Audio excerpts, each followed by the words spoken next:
ਰੋਜ਼ਾਨਾ ਲੋਕਨਾਥ ਟੀਵੀ ਦੇਖ ਰਹੇ ਹੋ ਤੁਸੀਂ ਤੇ ਮੈਂ ਹਾਂ ਸੁਖਵਿੰਦਰ ਸਿੰਘ ਸਿੱਧੂ।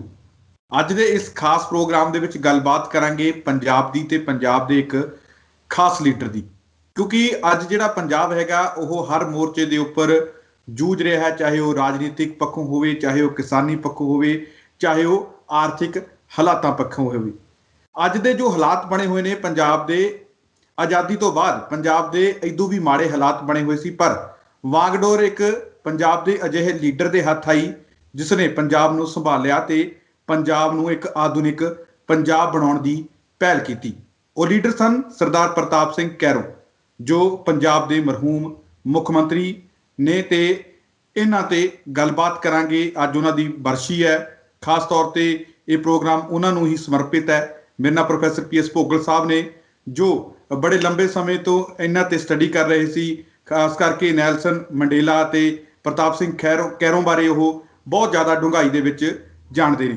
ਉਹਨਾਂ ਨਾਲ ਗੱਲਬਾਤ ਕਰਾਂਗੇ ਤੇ ਸਮਝਾਂਗੇ ਕਿ ਕੀ ਹਾਲਾਤ ਸੀ ਉਸ ਟਾਈਮ ਜਦੋਂ ਪ੍ਰਤਾਪ ਸਿੰਘ ਕੈਰੋਂ ਸਾਹਿਬ ਨੇ ਡੋਰ ਸੰਭਾਲੀ ਸੀ, ਪੰਜਾਬ ਦੀ ਵਾਂਗਡੋਰ ਸੰਭਾਲੀ ਸੀ। ਤਾਂ ਅੱਜ ਜਦੋਂ ਉਹਨਾਂ ਨੇ ਛੱਡੀ ਸੀ ਵਾਂਗਡੋਰ ਪੰਜਾਬ ਦੀ, ਜਦੋਂ ਤਾਂ ਉਸ ਤੋਂ ਬਾਅਦ ਕਿਹੋ ਜਿਹੇ ਪੰਜਾਬ ਦੇ ਹਾਲਾਤ ਬਣੇ ਤੇ ਅੱਜ ਜਿੱਥੇ ਪੰਜਾਬ ਖੜਾ ਹੈ ਇਸ ਸਥਿਤੀ ਦੇ ਪਿੱਛੇ ਕੌਣ ਜ਼ਿੰਮੇਵਾਰ ਹੈ, ਗੱਲਬਾਤ ਕਰਾਂਗੇ। ਸਭ ਤੋਂ ਪਹਿਲਾਂ ਭੋਗਲ ਸਾਹਿਬ ਦਾ ਸਵਾਗਤ ਕਰਦੇ ਹਾਂ। ਭੋਗਲ ਸਾਹਿਬ, ਸਵਾਗਤ ਹੈ ਰੋਜ਼ਾਨਾ ਲੋਕਨਾਥ ਟੀਵੀ ਤੇ। ਥੈਂਕ ਯੂ ਸੁਖਵਿੰਦਰ, ਧੰਨਵਾਦ ਤੁਹਾਡਾ। ਅੱਜ ਤੁਸੀਂ ਇੱਕ ਐਸੀ ਸ਼ਖਸੀਅਤ ਦਾ ਜ਼ਿਕਰ ਛੇੜਨਾ ਚਾਹੁੰਦੇ ਹੋ ਜਿਸ ਦੇ ਬਾਰੇ ਕੋਈ ਵੀ ਜਿਹੜਾ ਪੰਜਾਬ ਨੂੰ ਪਿਆਰ ਕਰਨ ਵਾਲਾ ਵਿਅਕਤੀ ਹੈ, ਜਦੋਂ ਜਾਣੇਗਾ ਤਾਂ ਉਦਾਸ ਹੋਏਗਾ। ਪਹਿਲਾਂ ਖੁਸ਼ ਹੋਏਗਾ ਕਿ ਇਹੋ ਜਿਹਾ ਸਪੂਤ ਪੰਜਾਬ ਦੀ ਧਰਤੀ ਤੇ ਪੈਦਾ ਹੋਇਆ, ਫਿਰ ਉਦਾਸ ਹੋਏਗਾ ਕਿ ਉਸਦੇ ਜਾਣ ਤੋਂ ਬਾਅਦ ਕਿਸੇ ਨੇ ਪੰਜਾਬ ਨੂੰ ਸੰਭਾਲਿਆ ਹੀ ਨਹੀਂ ਤੇ ਪੰਜਾਬ ਜਿਹੜਾ ਹੈ ਉਹ ਥੱਲੇ ਆਉਂਦਾ ਆਉਂਦਾ ਇਸ ਲੈਵਲ ਤੇ ਪਹੁੰਚ ਗਿਆ ਜਿੱਥੇ ਅਸੀਂ ਖੜੇ ਹਾਂ। ਔਰ ਅੱਜ ਮੌਕਾ, ਜਿਸ ਤਰ੍ਹਾਂ ਤੁਸੀਂ ਕਿਹਾ, ਬੜਾ ਢੁਕਵਾਂ ਹੈ। ਸਰਦਾਰ ਪ੍ਰਤਾਪ ਸਿੰਘ ਕੈਰੋਂ ਦੀ 56ਵੀਂ ਬਰਸੀ ਹੈ। ਅੱਜ ਹੀ ਦੇ ਦਿਨ 56 ਸਾਲ ਪਹਿਲਾਂ 6 ਫਰਵਰੀ 1965 ਨੂੰ ਦਿੱਲੀੋਂ ਵਾਪਸ ਆ ਰਹੇ ਸੀ ਸਰਦਾਰ ਕੈਰੋਂ, ਔਰ ਸੋਨੀਪਤ ਜ਼ਿਲ੍ਹੇ ਦੇ ਵਿੱਚ, ਸੋਨੀਪਤ ਦੇ ਨੇੜੇ ਛੋਟਾ ਜਿਹਾ ਪਿੰਡ ਹੈ ਰਸੋਈ, ਕਰਨਾਲ ਰੋਡ ਦੇ ਉੱਤੇ, ਉੱਥੇ ਉਹਨਾਂ ਦੀ ਕਾਰ ਨੂੰ ਰੋਕ ਕੇ ਉਹਨਾਂ ਦੀ ਗੋਲੀਆਂ ਨਾਲ ਹੱਤਿਆ ਕੀਤੀ ਗਈ। ਉਹਨਾਂ ਦੇ ਨਾਲ 3 ਹੋਰ ਵਿਅਕਤੀ ਉਸ ਵੇਲੇ ਮਾਰੇ ਗਏ ਸਨ। ਇੱਕ ਉਹਨਾਂ ਦੇ ਸਹਿਯੋਗੀ ਦੋਸਤ ਸੀ ਬਲਦੇਵ ਰਾਜ, ਇੱਕ ਉਹਨਾਂ ਦੇ ਪਰਸਨਲ ਸੈਕਟਰੀ ਸੀ ਅਜੀਤ ਸਿੰਘ, ਔਰ ਚੌਥਾ ਵਿਅਕਤੀ ਜਿਹੜਾ ਹੈ ਉਹਨਾਂ ਦੀ ਕਾਰ ਦਾ ਡਰਾਈਵਰ ਸੀ। ਚਾਰੇ ਦੇ ਚਾਰਿਆਂ ਨੂੰ ਕਾਤਲਾਂ ਨੇ ਮਾਰ ਦਿੱਤਾ। ਮਾਰ ਕੇ ਕੈਰੋਂ ਸਾਹਿਬ ਨੂੰ ਆਪਣੀ ਵੱਲੋਂ ਤਾਂ ਉਹਨਾਂ ਨੇ ਮਾਰਿਆ, ਲੇਕਿਨ ਉਹਨਾਂ ਨੇ ਪੰਜਾਬ ਦੇ ਭਵਿੱਖ ਨੂੰ ਹੀ ਜਿਹੜਾ ਹੈ ਉਹ ਇੱਕ ਕਿਸਮ ਦਾ ਮਾਰ ਦਿੱਤਾ, ਕਿਉਂਕਿ ਉਹਨਾਂ ਦੇ ਜਾਣ ਤੋਂ ਬਾਅਦ ਪੰਜਾਬ ਹੌਲੀ ਹੌਲੀ ਐਸੇ ਰਾਹ ਤੇ ਤੁਰ ਪਿਆ। ਪੰਜਾਬ ਵੰਡਿਆ ਗਿਆ। ਬਿਲਕੁਲ ਭੋਗਲ ਸਾਹਿਬ, ਮੈਂ ਇਸ ਤੁਹਾਨੂੰ ਰੋਕਣਾ ਚਾਹਾਂ, ਮਾਫੀ ਚਾਹੁੰਦਾ। ਆਪਾਂ ਪੰਜਾਬ ਦੇ ਅੱਜ ਦੇ ਹਾਲਾਤਾਂ ਤੋਂ ਗੱਲ ਕਰਨ ਤੋਂ ਪਹਿਲਾਂ ਆਪਾਂ ਪੰਜਾਬ ਦੇ ਜੋ ਕੈਰੋਂ ਸਾਹਿਬ ਦੇ ਵਾਂਗਡੋਰ ਸੰਭਾਲਣ ਤੋਂ ਪਹਿਲਾਂ ਜੋ ਹਾਲਾਤ ਸੀ, ਕਿਉਂਕਿ ਅੱਜ ਦੇ ਹਾਲਾਤਾਂ ਬਾਰੇ ਆਪਣੇ ਲੋਕਾਂ ਨੂੰ ਪਤਾ ਹੈ ਤੇ ਬਾਅਦ ਚ ਆਉਂਦੇ ਆ।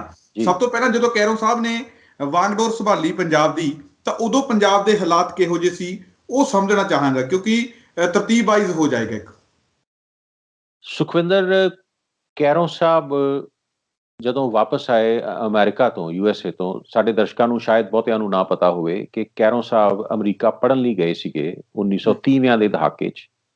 ਉੱਥੋਂ ਉਹਨਾਂ ਨੇ 2 MA ਕੀਤੀਆਂ, ਯੂਨੀਵਰਸਿਟੀ ਆਫ ਮਿਸ਼ੀਗਨ ਤੋਂ ਔਰ ਯੂਨੀਵਰਸਿਟੀ ਆਫ ਬਰਕਲੇ ਕੈਲੀਫੋਰਨੀਆ ਤੋਂ। ਇਕਨੋਮਿਕਸ ਦੀ ਔਰ ਪੋਲੀਟੀਕਲ ਸਾਇੰਸ ਦੀ MA ਸਨ। ਉਹਨਾਂ ਜ਼ਮਾਨਿਆਂ 'ਚ ਉਹ ਗਏ ਸੀ, ਔਰ ਜਦੋਂ ਵਾਪਸ ਆਏ ਤਾਂ ਉਹਨਾਂ ਨੇ ਸਿਆਸਤ ਦੇ ਵਿੱਚ ਅਕਾਲੀ ਦਲ ਦੀ ਵੱਲੋਂ ਜਿਹੜਾ ਹੈ, ਅਕਾਲੀ ਪਾਰਟੀ ਉਸ ਵੇਲੇ ਜਿਹੜੀ ਸੀਗੀ, ਉਹਦੇ ਵੱਲੋਂ ਸਿਆਸਤ ਸ਼ੁਰੂ ਕੀਤੀ। 1937 'ਚ ਪਹਿਲੀ ਵਾਰੀ ਉਹ ਪੰਜਾਬ ਵਿਧਾਨ ਸਭਾ, ਜਿਹੜੀ ਪੰਜਾਬ ਲੈਜਿਸਲੇਟਿਵ ਅਸੈਂਬਲੀ ਸੀ ਬ੍ਰਿਟਿਸ਼ ਰਾਜ ਵੇਲੇ, ਉਸ ਦੇ ਮੈਂਬਰ ਚੁਣੇ ਗਏ ਸੀ ਸਰਹਾਲੀ ਹਲਕੇ ਤੋਂ, ਔਰ ਉਹਨਾਂ ਨੇ ਹਰਾਇਆ ਸੀ ਬਾਬਾ ਗੁਰਦਿੱਤ ਸਿੰਘ ਕਾਮਾਗਾਟਾ ਮਾਰੂਨਗਰ, ਜਿਹੜੇ ਕਾਂਗਰਸ ਦੇ ਉਮੀਦਵਾਰ ਦੇ ਤੌਰ ਤੇ ਖੜੇ ਹੋਏ ਸੀ। ਬੜੀ ਭਾਰੀ ਬਹੁਮਤ ਨਾਲ ਉਹਨਾਂ ਨੇ ਨੂੰ ਹਰਾਇਆ ਸੀ। ਪਰ ਪ੍ਰਤਾਪ ਸਿੰਘ ਕੈਰੋਂ ਕਿਹੜੀ ਪਾਰਟੀ ਵੱਲੋਂ ਖੜੇ ਹੋਏ ਸੀ ਫਿਰ? ਉਸ ਵੇਲੇ ਅਕਾਲੀ ਦਲ ਵੱਲੋਂ ਖੜੇ ਹੋਏ ਸੀ, ਲੇਕਿਨ ਬਾਅਦ ਦੇ ਵਿੱਚ ਜਦੋਂ ਉਹ ਪੰਜਾਬ ਵਿਧਾਨ ਸਭਾ 'ਚ ਚੁਣੇ ਗਏ ਤਾਂ ਉਦੋਂ ਅਕਾਲੀ ਦਲ ਤੇ ਕਾਂਗਰਸ ਪਾਰਟੀ ਦਾ ਸਮਝੌਤਾ ਸੀ ਯੂਨੀਅਨਿਸਟ ਪਾਰਟੀ ਦੇ ਖਿਲਾਫ, ਜਿਹੜੀ ਸਰ ਸਿਕੰਦਰ ਹਯਾਤ ਖਾਨ ਟਿਵਾਣਾ ਦੀ ਪਾਰਟੀ ਸੀ ਜੀ, ਔਰ ਇਕੱਠੇ ਮਿਲ ਕੇ ਇਹ ਅਸੈਂਬਲੀ 'ਚ ਚੱਲਦੇ ਸੀ। ਫਿਰ ਇੱਕ ਵਕਤ ਆਇਆ ਜਦੋਂ ਅਕਾਲੀਆਂ ਨੇ ਫੈਸਲਾ ਕੀਤਾ ਕਾਂਗਰਸ ਨਾਲੋਂ ਟੁੱਟ ਕੇ ਕਿ ਪੰਜਾਬ ਦੇ ਵਿੱਚ ਜਿਹੜੀ ਹੈ, ਜਦੋਂ ਵਰਲਡ ਵਾਰ 2 ਸ਼ੁਰੂ ਹੋਈ ਤਾਂ ਅੰਗਰੇਜ਼ਾਂ ਨੂੰ ਜਿਹੜੀ ਹੈ ਪੰਜਾਬੀਆਂ ਦੀ ਭਰਤੀ ਦੀ ਲੋੜ ਸੀ ਫੌਜ ਵਾਸਤੇ। ਕਾਂਗਰਸ ਪਾਰਟੀ ਇਸ ਦੇ ਖਿਲਾਫ ਸੀ, ਲੇਕਿਨ ਅਕਾਲੀ ਜਿਹੜੇ ਸੀਗੇ ਮਾਸਟਰ ਤਾਰਾ ਸਿੰਘ ਦੀ ਅਗਵਾਈ 'ਚ ਉਹਨਾਂ ਨੇ ਫੈਸਲਾ ਕੀਤਾ ਕਿ ਨਹੀਂ, ਅਸੀਂ ਸਪੋਰਟ ਕਰਾਂਗੇ ਅੰਗਰੇਜ਼ਾਂ ਦੀ, ਕਿਉਂਕਿ ਉਹਦੇ ਨਾਲ ਜਿਹੜਾ ਹੈ ਪੰਜਾਬੀਆਂ ਨੂੰ ਫੌਜ ਦੇ ਵਿੱਚ ਨੌਕਰੀ ਮਿਲਣੀ ਸੀ। ਪਰ ਸਰਦਾਰ ਕੈਰੋਂ ਇਸ ਤੋਂ ਜਿਹੜਾ ਹੈ ਉਹ ਇਹਦੇ ਨਾਲ ਸਹਿਮਤ ਨਹੀਂ ਸੀ। ਫਿਰ ਉਸ ਵੇਲੇ ਉਹ 1940-41 ਦੇ ਵਿੱਚ ਕਾਂਗਰਸ ਪਾਰਟੀ ਦੇ ਵਿੱਚ ਚਲੇ ਗਏ। ਫਿਰ ਅੰਤ ਤੱਕ ਉਹ ਕਾਂਗਰਸ ਪਾਰਟੀ ਦੇ ਵਿੱਚ ਹੀ ਰਹੇ। ਔਰ ਦੇਸ਼ ਦੀ ਜਦੋਂ ਦੇਸ਼ ਨੂੰ ਆਜ਼ਾਦੀ ਮਿਲੀ ਤਾਂ ਪੰਜਾਬ ਲਈ ਉਹ ਬਹੁਤ ਹੀ ਦੁਖਦਾਈ ਜਿਹੜਾ ਹੈ ਸਮਾਂ ਸੀਗਾ। ਆਪਾਂ ਜਾਣਦੇ ਹਾਂ 10 ਲੱਖ ਤੋਂ ਜ਼ਿਆਦਾ ਲੋਕਾਂ ਦਾ ਕਤਲੇਆਮ ਹੋਇਆ, ਪੰਜਾਬ ਵੰਡਿਆ ਗਿਆ ਅਤੇ 2/3 ਹਿੱਸਾ ਜਿਹੜਾ ਹੈ ਉਹਦਾ ਤਕਰੀਬਨ ਪਾਕਿਸਤਾਨ ਦੇ ਵਿੱਚ ਰਹਿ ਗਿਆ, ਬਾਕੀ ਹਿੱਸਾ ਹਿੰਦੁਸਤਾਨ ਦੇ ਵਿੱਚ ਆਇਆ। ਔਰ 30 ਲੱਖ ਤੋਂ ਜ਼ਿਆਦਾ ਲੋਕ ਬੇਘਰ ਹੋ ਕੇ, ਪੁੱਟੇ ਹੋਏ ਰਿਫਿਊਜੀ ਜਿਹੜੇ ਹੈ, ਸ਼ਰਨਾਰਥੀ, ਲੁੱਟੇ ਹੋਏ, ਮਾਰੇ ਹੋਏ, ਕੁੱਟੇ ਹੋਏ, ਉਹ ਪੰਜਾਬ 'ਚ ਆਏ। ਤੇ ਸਭ ਤੋਂ ਬੜਾ ਚੈਲੰਜ ਉਸ ਵੇਲੇ ਪੰਜਾਬ ਦੇ ਵਿੱਚ ਇਹੀ ਸੀਗਾ ਕਿ ਇਹਨਾਂ ਨੂੰ ਜਿਹੜਾ ਹੈਗਾ ਉਹ ਦੁਬਾਰਾ ਤੋਂ ਕਿਸ ਤਰ੍ਹਾਂ ਵਸਾਇਆ ਜਾ ਸਕੇ। ਤੇ ਸਭ ਤੋਂ ਜਿਹੜੀ ਪਹਿਲੀ ਪ੍ਰਾਪਤੀ ਸਰਦਾਰ ਪ੍ਰਤਾਪ ਸਿੰਘ ਕੈਰੋਂ ਦੀ ਹੈ ਉਹ ਇਹੀ ਸੀ ਕਿ ਉਹਨਾਂ ਨੂੰ ਰੀਹੈਬਿਲਿਟੇਸ਼ਨ ਮਿਨਿਸਟਰ ਪੰਜਾਬ ਦਾ ਬਣਾਇਆ ਗਿਆ। ਉਸ ਵੇਲੇ ਗੋਪੀ ਚੰਦ ਭਾਰਗਵ ਦੀ ਸਰਕਾਰ ਦੇ ਵਿੱਚ ਉਹ ਮੁੱਖ ਮੰਤਰੀ ਸੀ। ਰੀਹੈਬਿਲਿਟੇਸ਼ਨ ਮੀਨਸ ਮੁੜ ਵਸੇਬਾ ਮੰਤਰੀ, ਯਾਨੀ ਜਿਹੜੇ ਲੋਕ ਪਾਕਿਸਤਾਨ ਤੋਂ ਲੁੱਟੇ, ਪੁੱਟੇ, ਕੁੱਟੇ ਆਏ ਸੀਗੇ, ਉਹਨਾਂ ਨੂੰ ਕਿਸ ਤਰ੍ਹਾਂ ਦੁਬਾਰਾ ਤੋਂ ਅਸੀਂ ਜ਼ਿੰਦਗੀ ਦੀ ਰਾਹ ਤੇ ਤੋਰਨਾ ਸੀ, ਕਿਸ ਤਰ੍ਹਾਂ ਉਹਨਾਂ ਨੂੰ ਦੁਬਾਰਾ ਵਸਾਉਣਾ ਸੀ ਤਾਂ ਕਿ ਫਿਰ ਜਿਹੜਾ ਹੈ ਉਹ ਆਪਣੀਆਂ ਜ਼ਿੰਦਗੀਆਂ ਨੂੰ ਜੀ ਸਕਣ, ਹਾਲਾਤ ਨਾਰਮਲਾਈਜ਼ ਹੋ ਸਕਣ। ਤੇ ਬੜੇ ਮਾਣ ਨਾਲ ਇਹ ਕਿਹਾ ਜਾ ਸਕਦਾ ਹੈ ਕਿ 10 ਸਾਲ ਦੇ ਸਮੇਂ ਤੋਂ ਵੀ ਘੱਟ ਸਮੇਂ ਵਿੱਚ ਸਰਦਾਰ ਕੈਰੋਂ ਦੀ ਅਗਵਾਈ ਦੇ ਵਿੱਚ ਰੀਹੈਬਿਲਿਟੇਸ਼ਨ ਮਿਨਿਸਟਰ, ਆਫਕੋਰਸ ਉਹਨਾਂ ਨੂੰ ਸੈਂਟਰਲ ਗਵਰਨਮੈਂਟ ਦੀ, ਪੰਡਿਤ ਜਵਾਹਰ ਲਾਲ ਨਹਿਰੂ ਦਾ ਉਹਨਾਂ ਨੂੰ ਬਹੁਤ ਸਮਰਥਨ ਸੀਗਾ। ਪੰਡਿਤ ਜਵਾਹਰ ਲਾਲ ਨਹਿਰੂ ਨਾਲ ਕਾਫੀ ਉਹਨਾਂ ਦੀ ਵਿਚਾਰਧਾਰਾ, ਖਾਸ ਤੌਰ ਤੇ ਜਿੱਥੋਂ ਤੱਕ ਧਰਮ ਨਿਰਪੱਖਤਾ ਦਾ ਸਵਾਲ ਹੈ, ਸਰਦਾਰ ਕੈਰੋਂ ਵੀ ਜਿਹੜੇ ਹੈ ਉਹ ਡੰਕੇ ਦੀ ਚੋਟ ਤੇ ਧਰਮ ਨਿਰਪੱਖ ਸੀ ਔਰ ਪੰਡਿਤ ਨਹਿਰੂ ਵੀ ਧਰਮ ਨਿਰਪੱਖ ਜਿਹੜੇ ਹੈ ਸਿਰੇ ਦੇ ਧਰਮ ਨਿਰਪੱਖ ਨੇਤਾ ਸੀਗੇ। ਇਸ ਕਰਕੇ ਉਹਨਾਂ ਦੇ ਵਿੱਚ ਕਾਫੀ ਜਿਹੜੀ ਹੈ ਆਪਸ ਦੇ ਵਿੱਚ ਸਹਿਯੋਗ ਸੀ। ਤੇ ਇਹਨਾਂ ਲੋਕਾਂ ਨੂੰ ਜ਼ਮੀਨਾਂ ਦਿੱਤੀਆਂ ਗਈਆਂ, ਘਰ ਦਿੱਤੇ ਗਏ, ਇਹਨਾਂ ਨੂੰ ਰੀਇੰਪਲੋਇਮੈਂਟ ਇਹਨਾਂ ਦੀ ਕੀਤੀ ਗਈ, ਜਿੱਥੇ ਟ੍ਰੇਨਿੰਗ ਦੀ ਲੋੜ ਸੀ ਉੱਥੇ ਟ੍ਰੇਨਿੰਗ ਦਿੱਤੀ ਗਈ। ਸੋ ਵਿਦਿਨ 10 years ਜਿਹੜੇ ਹੈ ਇਹ ਜਿਹੜੇ ਲੋਕ ਟੁੱਟ ਕੇ ਪੁੱਟ ਕੇ ਉੱਥੋਂ ਆਏ ਸੀ, ਜਿਹੜਾ ਵੈਸਟ ਪਾਕਿਸਤਾਨ ਹੈ, ਜਿਹੜਾ ਵੈਸਟ ਪੰਜਾਬ ਜਿਹੜਾ ਪਾਕਿਸਤਾਨ 'ਚ ਰਹਿ ਗਿਆ, ਉਹਨਾਂ ਨੂੰ ਦੁਬਾਰਾ ਤੋਂ ਬੜੀ ਸਕਸੈਸਫੁਲੀ ਜਿਹੜਾ ਹੈ ਉਹ ਇੱਥੇ ਲਿਆ ਕੇ ਵਸਾਇਆ ਗਿਆ। ਬਹੁਤ ਬੜਾ ਚੈਲੰਜ ਸੀ। It was not only a challenge of Punjab, ਇਹ ਸਾਰੀ ਮਨੁੱਖਤਾ ਦਾ ਹੀ ਇੱਕ ਬਹੁਤ ਬੜਾ ਚੈਲੰਜ ਸੀਗਾ ਕਿ ਇੰਨੇ ਵੱਡੀ ਤਾਦਾਦ 'ਚ ਲੋਕ ਉਸ ਗਰੀਬ ਮੁਲਕ ਦੇ ਵਿੱਚ ਇਸ ਹਾਲਾਤ ਦੇ ਵਿੱਚ ਆਉਣ ਤੇ ਉਹਨਾਂ ਨੂੰ ਕਿਸ ਤਰ੍ਹਾਂ ਤੁਸੀਂ ਵਸਾਉਣਾ। ਇਹ ਕੰਮ ਜਿਹੜਾ ਹੈ ਸਰਦਾਰ ਪ੍ਰਤਾਪ ਸਿੰਘ ਕੈਰੋਂ ਦੀ ਦੇਖ ਰੇਖ ਦੇ ਵਿੱਚ ਜਿਹੜਾ ਹੈ ਹੋਇਆ। ਇਸ ਦੇ ਨਾਲ ਜਿਹੜਾ ਹੈ ਉਹਨਾਂ ਦੀ ਜੁੜ ਚੁੱਕੀ ਹੈ ਇਹ ਕਹਾਣੀ ਕਿ ਕਿਸ ਤਰ੍ਹਾਂ ਉਹਨਾਂ ਦੀ ਅਗਵਾਈ 'ਚ ਇਹ ਕੰਮ ਹੋਇਆ। ਸੋ ਇਸ ਦੇ ਨਾਲ ਇੱਕ ਹੋਰ ਜਿਹੜੀ ਹੈ ਉਸ ਵੇਲੇ ਪ੍ਰੋਬਲਮ ਸੀ ਕਿ ਖੇਤੀਬਾੜੀ ਪੰਜਾਬ ਦੀ ਜਿਹੜੀ ਹੈ, ਕਿਉਂਕਿ ਪੰਜਾਬ ਖੇਤੀ ਪ੍ਰਧਾਨ ਸੂਬਾ ਪੁਰਾਣੇ ਟਾਈਮ ਤੋਂ ਚੱਲਿਆ ਆ ਰਿਹਾ ਜੀ। ਤੋ ਪੰਜਾਬ ਦੀ ਜਿਹੜੀ ਅਰਥ ਵਿਵਸਥਾ ਸੀ ਉਹ ਡਾਊਨ ਤਾਂ ਹੋ ਹੀ ਚੁੱਕੀ ਸੀ, ਖੇਤੀਬਾੜੀ ਬੜੀ ਬੈਕਵਰਡ ਸੀ। ਤੋ ਸਰਦਾਰ ਪ੍ਰਤਾਪ ਸਿੰਘ ਨੇ, ਕਿਉਂਕਿ ਉਹ ਜਦੋਂ ਅਮਰੀਕਾ ਪੜ੍ਹੇ ਸੀਗੇ ਤਾਂ ਉਹਨਾਂ ਨੇ ਦੇਖਿਆ ਸੀ ਉੱਥੇ ਮਾਡਰਨ ਐਗਰੀਕਲਚਰ ਕਿਸ ਤਰ੍ਹਾਂ ਹੋ ਰਹੀ ਸੀਗੀ, ਮਸ਼ੀਨੀ ਯੁੱਗ ਅਮਰੀਕਾ 'ਚ ਆ ਚੁੱਕਾ ਸੀਗਾ, ਕਿੱਦਾਂ ਫਾਰਮਿੰਗ ਜਿਹੜੀ ਹੈ ਉਹ ਆਧੁਨਿਕ ਢੰਗ ਨਾਲ ਕੀਤੀ ਜਾਣੀ ਹੈ। ਤਾਂ ਉਹਨਾਂ ਦਾ ਸੁਪਨਾ ਸੀ ਕਿ ਅਸੀਂ ਵਾਪਸ ਆ ਕੇ ਪੰਜਾਬ ਦੇ ਵਿੱਚ ਵੀ ਜਿਹੜਾ ਹੈ ਇਸੇ ਤਰ੍ਹਾਂ ਦੀ ਖੇਤੀ ਦੀ ਜਿਹੜੀ ਵਿਵਸਥਾ ਕਾਇਮ ਕੀਤੀ ਜਾਵੇ। ਸੋ ਉਹਨਾਂ ਨੇ ਇੱਥੇ ਜਿਹੜੇ ਹੈ ਲੈਂਡ ਰਿਫਾਰਮਸ, ਭੂਮੀ ਸੁਧਾਰ ਜਿਹੜੇ ਹੈ ਉਹ ਇੰਟਰੋਡਿਊਸ ਕੀਤੇ। ਅਸੀਂ ਪੰਜਾਬੀ ਉਸ ਨੂੰ ਮੁਰੱਬਾਬੰਦੀ ਦੇ ਨਾਂ ਨਾਲ ਜਾਣਦੇ ਹਾਂ, ਲੈਂਡ ਕੰਸੋਲੀਡੇਸ਼ਨ ਅੰਗਰੇਜ਼ੀ 'ਚ ਉਹਨੂੰ ਕਹਿੰਦੇ ਆ। ਯਾਨੀ ਜਿਹੜੀਆਂ ਜ਼ਮੀਨਾਂ ਖਿਲਰੀਆਂ ਪੁਲਰੀਆਂ ਸੀ, ਕਿਸੇ ਦੇ 2 ਏਕੜ ਕਿਤੇ, 4 ਏਕੜ ਕਿਤੇ, 5 ਏਕੜ ਕਿਤੇ, ਉਹਨਾਂ ਨੂੰ ਇਕੱਠਾ ਕੀਤਾ ਗਿਆ ਔਰ ਲੋਕਾਂ ਨੂੰ ਜਿਹੜਾ ਪ੍ਰਤਾਪ ਸਿੰਘ ਕੈਰੋਂ ਸਾਹਿਬ ਨੇ ਉਹਨਾਂ ਦੇ ਉਹ ਉਸ ਵੇਲੇ ਮਾਲ ਮੰਤਰੀ ਸੀਗੇ। ਤੋ ਬਤੌਰ ਮਾਲ ਮੰਤਰੀ ਉਹਨਾਂ ਨੇ ਜਿਹੜਾ ਹੈ 50s ਦੇ ਵਿੱਚ ਇਹ ਕੰਮ ਕੀਤਾ। ਪੰਜਾਬ ਦਾ ਜਿਹੜਾ ਉਹ ਰਾਜਨੀਤਿਕ ਸਮਾਂ ਸੀਗਾ ਉਹ ਬੜਾ ਹੀ ਉਥਲ ਪੁਥਲ ਵਾਲਾ ਸੀਗਾ, ਸਟੇਬਿਲਿਟੀ ਨਹੀਂ ਸੀ, ਪੋਲੀਟੀਕਲ ਸਟੇਬਿਲਿਟੀ ਨਹੀਂ ਸੀ। ਉਸ ਵੇਲੇ ਜਦੋਂ ਅਸੀਂ ਇਤਿਹਾਸ ਦੇਖਦੇ ਹਾਂ ਤੇ ਲਗਾਤਾਰ ਉੱਪਰੋਂ ਥਲੀ ਚੀਫ ਮਿਨਿਸਟਰ ਬਦਲੇ ਗਏ। ਕਦੀ ਗੋਪੀ ਚੰਦ ਭਾਰਗਵ ਚੀਫ ਮਿਨਿਸਟਰ ਬਣਦੇ ਸੀ, ਕਦੀ ਭੀਮ ਸੈਨ ਸੱਚਰ ਮੁੱਖ ਮੰਤਰੀ ਬਣਦੇ ਸੀ, ਫਿਰ ਉਹਨਾਂ ਨੂੰ ਹਟਾ ਕੇ ਗੋਪੀ ਚੰਦ ਭਾਰਗਵ ਮੁੱਖ ਮੰਤਰੀ ਬਣੇ। ਇਸ ਤਰ੍ਹਾਂ ਦੀ ਕਿਹਾ ਜਾਂਦਾ ਕਿ ਲਗਾਤਾਰ ਇੰਨੇ ਸਮਾਂ ਮੁੱਖ ਮੰਤਰੀ ਬਣਨ ਦਾ ਉਹਨਾਂ ਦੇ ਵੱਲੋਂ ਰਿਕਾਰਡ ਵੀ ਬਣਾਇਆ ਗਿਆ। ਹਾਂ, ਜਦੋਂ ਉਹ 1956 ਦੇ ਵਿੱਚ ਮੁੱਖ ਮੰਤਰੀ ਬਣੇ ਤਾਂ ਉਸ ਤੋਂ ਬਾਅਦ 8 ਸਾਲ ਲਗਾਤਾਰ ਉਹ ਮੁੱਖ ਮੰਤਰੀ ਰਹੇ। ਸੋ ਉਸ ਵੇਲੇ ਦੇ ਉਥਲ ਪੁਥਲ ਦੇ ਹਾਲਾਤ 'ਚ ਉਹਨਾਂ ਨੇ ਪੰਜਾਬ ਨੂੰ ਇੱਕ ਰਾਜਨੀਤਿਕ ਸਟੇਬਿਲਿਟੀ ਦਿੱਤੀ। ਇਹ ਵੀ ਜਿਹੜਾ ਕ੍ਰੈਡਿਟ ਹੈ ਉਹ ਸਰਦਾਰ ਕੈਰੋਂ ਨੂੰ ਜਾਂਦਾ।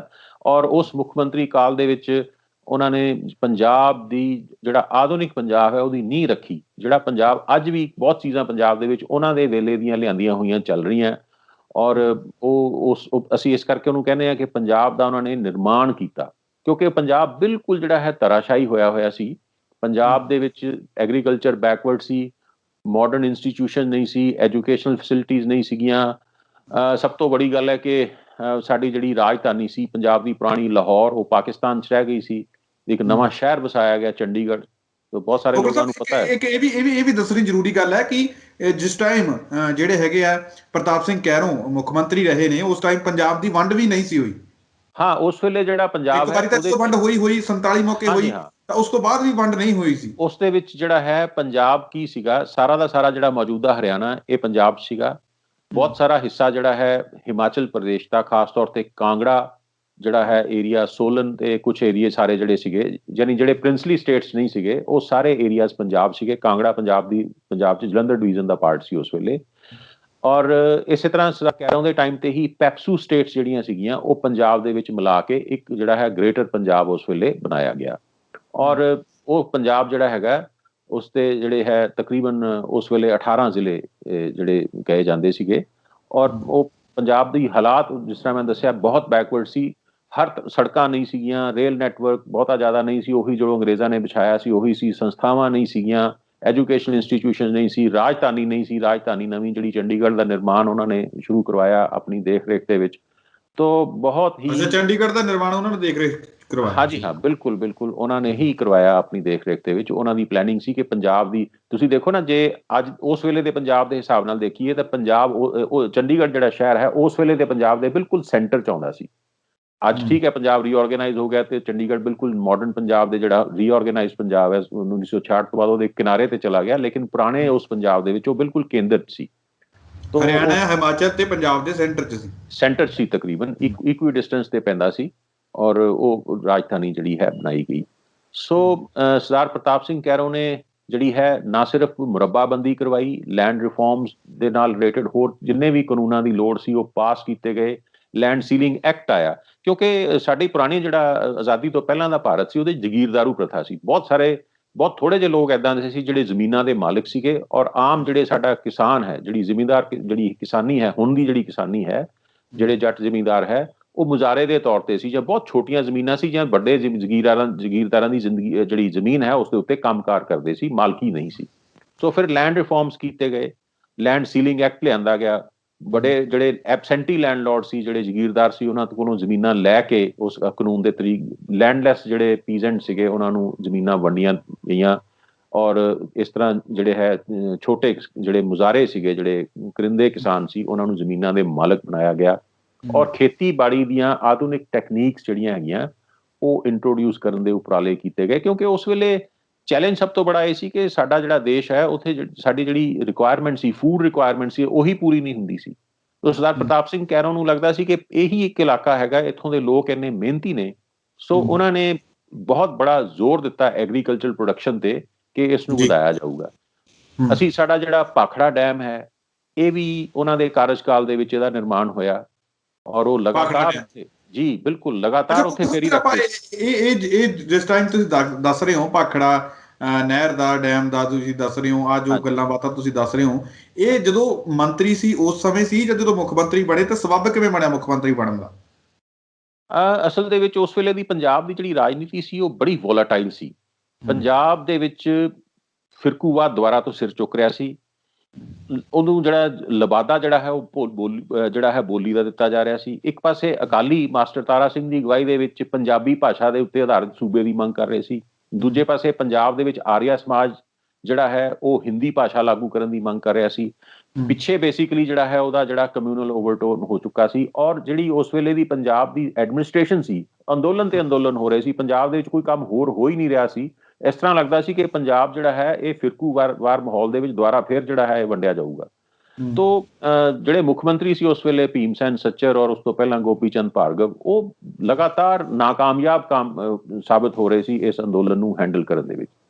ਫਿਰ ਅਜਿਹੇ ਹਾਲਾਤਾਂ ਦੇ ਵਿੱਚ ਜਿਹੜੀ ਹੈ ਉਹ ਸਰਦਾਰ ਕੈਰੋਂ ਨੂੰ ਜਿਹੜੀ ਪੰਜਾਬ ਦੀ ਵਾਗਡੋਰ ਸੰਭਾਲੀ ਜਨਵਰੀ 1956 ਦੇ ਵਿੱਚ, ਆਖਿਰਕਾਰ ਜਦੋਂ ਸਰਕਾਰ ਹੀ ਨਹੀਂ ਟਿਕਦੀ ਸੀ, ਰਾਸ਼ਟਰਪਤੀ ਰਾਜ ਲਗਾਉਣਾ ਪਿਆ। ਸਾਡਾ ਦੇਸ਼, ਸਾਡਾ ਜਿਹੜਾ ਸੂਬਾ ਹੈ ਪੰਜਾਬ, ਉਹ ਭਾਰਤ ਦਾ ਪਹਿਲਾ ਸੂਬਾ ਹੈ ਜਿੱਥੇ ਰਾਸ਼ਟਰਪਤੀ ਰਾਜ ਧਾਰਾ 356 ਦੇ ਅਧੀਨ ਲੱਗਿਆ। ਇੱਥੋਂ ਤੱਕ ਹਾਲਾਤ ਜਿਹੜੇ ਯਾਨੀ ਇੱਕ ਐਸੀ ਸਟੇਟ ਸੀ ਜਿੱਥੇ ਅਰਥ ਵਿਵਸਥਾ ਬਹੁਤ ਮਾੜੀ ਸੀ, ਜਿੱਥੇ ਚੈਲੰਜਸ ਬਹੁਤ ਜ਼ਿਆਦਾ ਸੀ, ਲੇਕਿਨ ਰਾਜਨੀਤਿਕ ਸਥਿਰਤਾ ਹੈ ਨਹੀਂ ਸੀ। ਲੋਕ ਜਿਹੜੇ ਹੈ ਫਿਰਕੂ ਭਾਵਨਾਵਾਂ ਦੇ ਵਿੱਚ ਆਪਸ ਦੇ ਵਿੱਚ ਲੜਨ ਨੂੰ ਤਿਆਰ ਬੈਠੇ ਸੀ।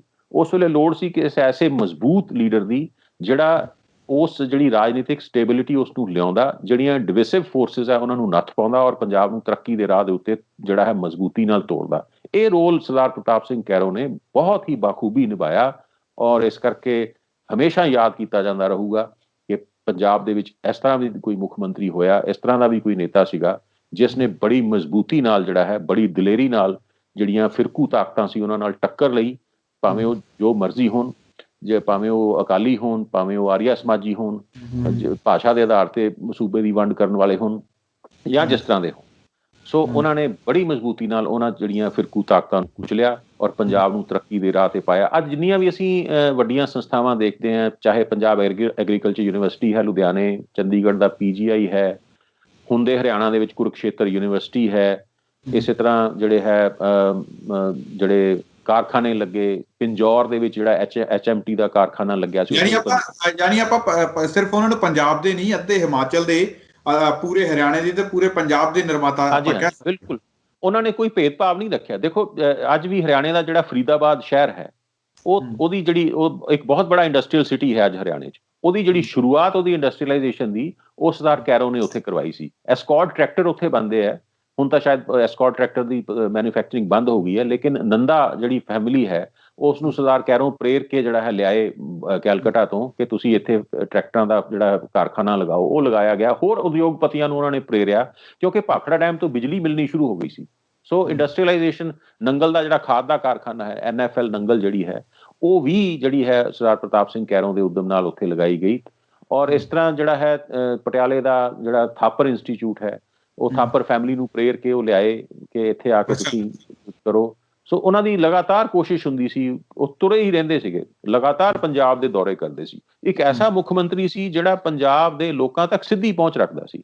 ਇਹ ਨਹੀਂ ਹੈ ਕਿ ਉਹ ਉਡੀਕਦੇ ਸੀ ਕਿ ਮੇਰੇ ਕੋਲ ਲੋਕ ਆਉਣ, ਉਹ ਤੁਰੇ ਹੀ ਰਹਿੰਦੇ ਸੀਗੇ। ਬਲਕਿ ਕਈ ਵਾਰੀ ਉਹਨਾਂ ਦਾ ਕ੍ਰਿਟਿਸਿਜ਼ਮ ਇਸ ਕਰਕੇ ਵੀ ਹੁੰਦਾ ਸੀ ਕਿ ਸਰਦਾਰ ਪ੍ਰਤਾਪ ਸਿੰਘ ਮਹੀਨੇ ਦੇ ਵਿੱਚੋਂ ਜਿਹੜਾ ਹੈਗਾ ਉਹ 25 ਦਿਨ ਤਾਂ ਦੌਰੇ ਤੇ ਰਹਿੰਦੇ ਆ, ਚੰਡੀਗੜ੍ਹ ਘੱਟ ਬੈਠਦੇ ਆ। ਸੋ ਕਈ ਵਾਰੀ ਪ੍ਰਧਾਨ ਮੰਤਰੀ ਨਹਿਰੂ ਵੀ ਉਹਨਾਂ ਨੂੰ ਕਹਿੰਦਾ ਸੀ ਕਿ ਐਡਮਿਨਿਸਟ੍ਰੇਸ਼ਨ ਵੱਲ ਵੀ ਥੋੜਾ ਧਿਆਨ ਦਿਓ। ਲੇਕਿਨ ਸ਼ਾਇਦ ਉਹ ਸਮਾਂ ਸੀ, ਉਹਦੀ ਲੋੜ ਸੀ ਕਿ ਲੋਕਾਂ ਦਾ ਵਿਸ਼ਵਾਸ ਜਿੱਤਣ ਦੇ ਲਈ ਲੋਕਾਂ ਦੇ ਨਾਲ ਜਿਹੜਾ ਰਾਬਤਾ ਰੱਖਣਾ ਬੜਾ ਜ਼ਰੂਰੀ ਹੈ।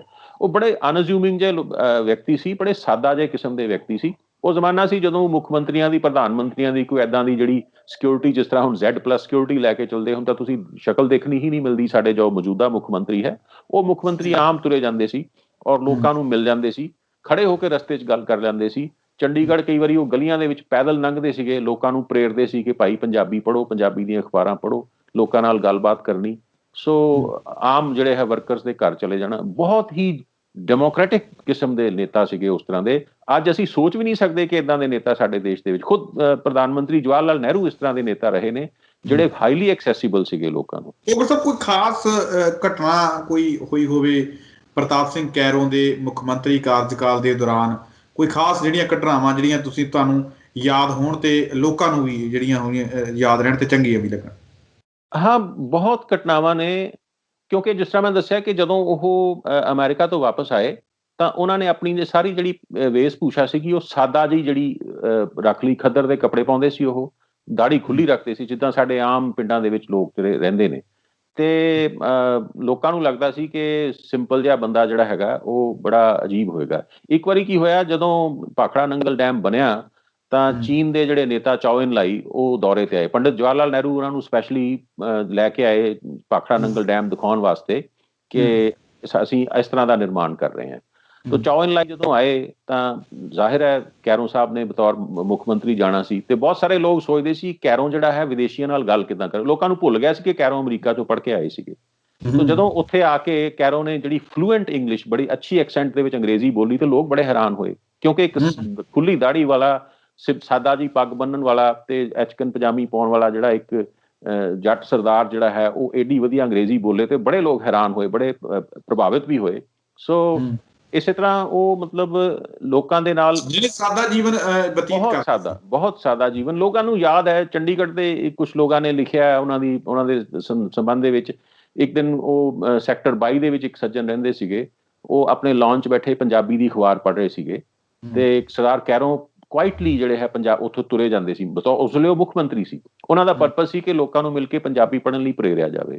ਤਾਂ ਜਦੋਂ ਉਹਨਾਂ ਨੂੰ ਦੇਖਿਆ ਪੰਜਾਬੀ ਦੀ ਅਖਬਾਰ ਪੜ੍ਹ ਰਹੇ ਹੈ, ਤਾਂ ਉਹਨਾਂ ਦੇ ਲੌਨ ਦੇ ਵਿੱਚ ਚਲੇ ਗਏ, ਐਂਟਰ ਹੋਏ, ਔਰ ਉਹਨਾਂ ਨੇ ਕਿਹਾ ਸ਼ਾਬਾਸ਼, ਮੈਨੂੰ ਬੜੀ ਖੁਸ਼ੀ ਹੈ ਕਿ ਤੁਸੀਂ ਪੰਜਾਬੀ ਦੀ ਅਖਬਾਰ ਪੜ੍ਹ ਰਹੇ ਹੋ ਔਰ ਪੰਜਾਬੀ ਭਾਸ਼ਾ ਨੂੰ ਆਪਾਂ ਜਿਹੜਾ ਹੈਗਾ ਉਹਨੂੰ ਪ੍ਰਮੋਟ ਕਰਨਾ, ਪ੍ਰੋਤਸਾਹਿਤ ਕਰਨਾ। ਸੋ ਇਸ ਤਰ੍ਹਾਂ ਦੀ ਜਿਹੜੀ ਸ਼ਖਸੀਅਤ ਸੀ, ਜਿਹੜੀ ਲੋਕਾਂ ਦੇ ਨਾਲ ਸਿੱਧਾ ਜਿਹੜਾ ਰਾਬਤਾ ਰੱਖਦੀ ਸੀ। ਹਾਂ, ਉਹ ਸਖਤ ਵੀ ਬੜੇ ਸੀਗੇ। ਜਿਹੜਾ ਕੋਈ ਸ਼ਰਾਰਤੀ ਤੱਤਵ ਸੀਗਾ ਉਹਦੇ ਤੇ ਉਹਨਾਂ ਨੇ ਬੜੀ ਸਖਤੀ ਵੀ ਕੀਤੀ। ਕਰਪਸ਼ਨ ਦੇ ਬਹੁਤ ਖਿਲਾਫ ਸੀਗੇ। ਭ੍ਰਿਸ਼ਟਾਚਾਰ ਨੂੰ ਪੂਰੀ ਉਹਨਾਂ ਨੇ ਨੱਥ ਪਾਈ ਔਰ ਬੜੇ ਅਫਸਰਾਂ ਨੂੰ ਜਿਹੜਾ ਹੈ ਜਦੋਂ ਲੋੜ ਪਈ ਕਿਸੇ ਨੂੰ ਸਸਪੈਂਡ ਕੀਤਾ, ਕਿਸੇ ਨੂੰ ਸਜ਼ਾ ਦਿੱਤੀ, ਕਿਸੇ ਨੂੰ ਨਹੀਂ ਬਖਸ਼ਿਆ। ਲੇਕਿਨ ਉਹ ਜੇ ਸਖਤ ਸੀਗੇ ਤਾਂ ਸੋਚਵਾਨ ਵੀ ਬੜੇ ਸੀ। ਉਹਨਾਂ ਦੇ ਬਾਰੇ ਇੱਕ ਹੋਰ ਕਿੱਸਾ ਜਿਹੜਾ ਹੈਗਾ ਬੜਾ ਮਸ਼ਹੂਰ ਹੈ ਕਿ ਪੰਜਾਬ ਯੂਨੀਵਰਸਿਟੀ ਦੇ ਉਸ ਵੇਲੇ ਦੇ ਵਾਈਸ ਚਾਂਸਲਰ ਸੀਗੇ AC ਜੋਸ਼ੀ। ਪੰਜਾਬ ਯੂਨੀਵਰਸਿਟੀ ਨੂੰ ਕੁਝ ਮਾਲੀ ਹਾਲਾਤ ਦਾ ਕੋਈ ਮਾਮਲਾ ਸੀ ਤੇ ਵਾਈਸ ਚਾਂਸਲਰ ਨੇ ਮੁੱਖ ਮੰਤਰੀ ਸਾਹਿਬ ਨੂੰ ਫੋਨ ਕੀਤਾ ਕਿ ਮੈਂ ਤੁਹਾਨੂੰ ਮਿਲਣਾ ਜੀ, ਕੋਈ ਸਾਡਾ ਮਸਲਾ ਹੈ। ਤੇ ਕੈਰੋਂ ਸਾਹਿਬ ਨੇ ਕਿਹਾ ਕਿ ਤੁਸੀਂ ਮੈਨੂੰ ਦੱਸੋ ਕਿ ਤੁਸੀਂ ਚਾਹ ਕਿੰਨੇ ਵਜੇ ਪੀਂਦੇ ਹੋ? ਕਹਿੰਦੇ ਜੀ 11 ਵਜੇ। ਉਹ ਕਹਿੰਦੇ ਜੀ ਕੱਲ ਮੈਂ ਤੁਹਾਡੇ ਦਫ਼ਤਰ ਆਊਂਗਾ, ਤੁਸੀਂ ਵਾਈਸ ਚਾਂਸਲਰ ਹੋ, ਤੁਸੀਂ ਮੇਰੇ ਦਫ਼ਤਰ ਨਹੀਂ ਆਉਣਾ, ਮੈਂ ਤੁਹਾਡੇ ਦਫ਼ਤਰ ਆਊਂਗਾ। ਔਰ ਕੈਰੋਂ ਸਾਹਿਬ ਵਾਈਸ ਚਾਂਸਲਰ ਪੰਜਾਬ ਯੂਨੀਵਰਸਿਟੀ ਦੇ ਦਫ਼ਤਰ ਗਏ ਔਰ ਜੋ ਵੀ ਮਸਲਾ ਸੀ ਉਹਨਾਂ ਨੇ ਹੱਲ ਕਰਵਾਇਆ। ਔਰ ਅੱਜ ਹਾਲਤ ਇਹ ਹੈ ਕਿ ਸਾਡੇ ਜਿਹੜੀਆਂ ਯੂਨੀਵਰਸਿਟੀਆਂ ਦੇ ਵਾਈਸ ਚਾਂਸਲਰ ਹੈ ਉਹ ਵਿਚਾਰੇ ਧੱਕੇ ਖਾ ਰਹੇ ਹੁੰਦੇ ਆ ਉੱਥੇ, ਤੇ ਸਾਡੇ ਜਿਹੜੇ ਦਫ਼ਤਰਾਂ ਦੇ ਸੁਪਰਡੈਂਟ ਲੈਵਲ ਦੇ ਜਿਹੜੇ ਹੈ ਥੱਲੇ ਵਾਲੇ ਅੰਡਰ ਸੈਕਟਰੀ, ਜੁਆਇੰਟ ਸੈਕਟਰੀ, ਉਹਨਾਂ ਦੇ ਅੱਗੇ ਗਿੜਗੜਾ ਰਹੇ ਹੁੰਦੇ ਕਿ ਸਾਨੂੰ ਪੈਸੇ ਦਿਓ ਜਾਂ ਜੋ ਵੀ ਮਸਲਾ ਹੈ, ਮੁੱਖ ਮੰਤਰੀ ਨਾਲ ਮਿਲਣਾ ਤਾਂ ਬਹੁਤ ਦੂਰ ਦੀ ਗੱਲ ਹੈ। ਸੋ ਇਸ ਤਰ੍ਹਾਂ ਦੀ ਸ਼ਖਸੀਅਤ ਜਿਹੜੀ ਹੈ ਉਹ ਸੀ। ਔਰ ਉਹਨਾਂ ਨੇ ਕਦੇ ਜਿਹੜਾ ਹੈ ਦੇਖਿਆ ਨਹੀਂ ਸੀ ਕਿ ਕੌਣ ਮੇਰਾ ਵਿਰੋਧੀ ਹੈ। ਜਿੱਥੇ ਜਿਹੜਾ ਬੰਦਾ ਕੰਮ ਕਰਨ ਵਾਲਾ ਸੀ ਉਹਨੂੰ ਲਗਾਇਆ।